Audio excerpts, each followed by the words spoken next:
तो गैस अभी मैं यहाँ काम कर रहा हूँ, बाकी उधर उधर रखे पड़े गए, देख सकते हो। ये प्लस्तर भी गैस मैं कभी कभी छाप लेता हूँ गैस आते तो तुम्हारे भाई को सब होना रहा।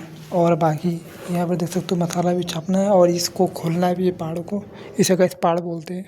वैसे यार आप लोग सपोर्ट नहीं करो तो गैस यार मेहनत तो करनी पड़ेगी ना मेरे को। और ये वीडियो में गैस मैं कभी अपलोड नहीं करूँगा, अपलोड करूँगा जब थोड़ा सा वायरल हो जाऊँगा। ओके, मैं अपनी रियलिटी आपको दिखाना चाहूँगा गैस, मैं ये काम करके यहाँ तक पहुँचने वाला हूँ।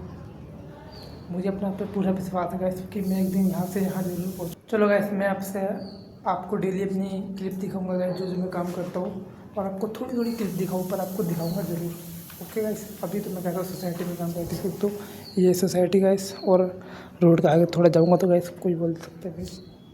तो अभी मैं जरूर गैस और काम कर रहा हूँ। तो आज का ब्लॉग इतना है। तो आपको मेरे ब्लॉग पसंद आए, वीडियो पसंद आए, लाइक और सब्सक्राइब करना ना भूलें। और आपको ऐसे रोज दिखाते रहूँगा थोड़ी थोड़ी वीडियो जो मैं काम करता हूँ। तो अगर पसंद आए तो लाइक और सब्सक्राइब जरूर करना। बाय, थोड़ा सपोर्ट करो छोटे भाई को। बाय।